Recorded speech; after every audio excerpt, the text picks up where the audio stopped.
ওটা মানে একেবারে বিচ্ছিন্ন করে দেয় সাধারণ জীবনযাপন থেকে, সাধারণভাবে সমাজ ব্যবস্থা থেকে। আর আমার মনে হয় প্রতিনিয়ত ডক্টর খানকে এরকম পেশেন্টকে ডিল করতে হয় যারা একেবারে শুধু যে রোগে ভুগছেন তা নয়, বরঞ্চ মানসিকভাবে অনেকটা পিছিয়ে পড়েছেন। তো আজকে শুরু করি, সোরায়াসিস ব্যাপারটা কি? দেখুন, সোরিয়াসিস হচ্ছে আমাদের স্কিনের সমস্যা। বেসিক্যালি সোরিয়াসিস এমন একটা সমস্যা যেটা কিন্তু কোনো ছোঁয়াছুঁয়ি রোগ নয়, কিন্তু এমন একটা রোগ যে একটা পয়েন্ট থেকে স্টার্ট হয়ে আস্তে আস্তে আমাদের গোটা শরীরটাকে ইনভলভ করে নেয়। এটা আমাদের মাথায় হতে পারে, হাঁটুতে হতে পারে, এলবোতে হতে পারে, বা আমাদের যেখানে যেখানে ফোল্ডিং পার্ট রয়েছে সেখানে হতে পারে, কোমরেও আমাদের হতে পারে।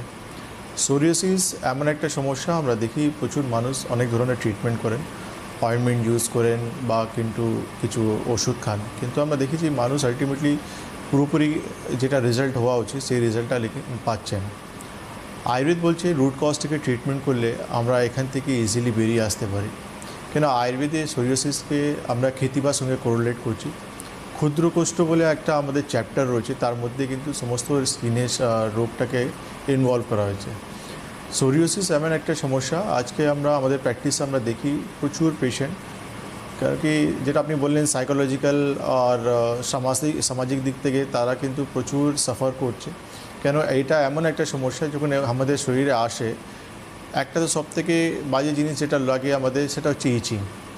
আপনি কারোর সঙ্গে দাঁড়িয়ে কথা বলছেন কিন্তু কন্টিনিউসলি আপনি স্কিনে ইচিং করে যাচ্ছে, আর ইচিং যে কোনো জায়গায় হতে পারে।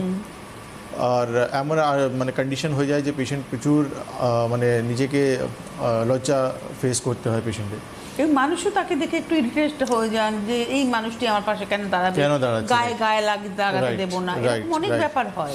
স্কিন দেখতেও একটু আনকমফোর্টেবল ফিল হয়, কারণ স্কিনের উপর একটা লেয়ার তৈরি হচ্ছে, একটা প্যাচ তৈরি হয়ে গেছে, তারপর একটা লেয়ার তৈরি হচ্ছে। আমি একটা জায়গায় কথা বলছি, যখন এই জিনিসটা গোটা শরীরে হয়ে যায় তাতে তো আর বেশি আনকমফোর্টেবল হয়। তারপর আপনি সেই লেয়ারটা আপনার ঝরে ঝরে পড়ছে, আপনি দাঁড়িয়ে আছেন সেলটা পড়ছে, বা আপনি বসে আছেন, বসে থেকে যখন উঠবেন দেখা যাবে যে চেয়ারের পাশে অনেকটা লেয়ার পড়ে আছে।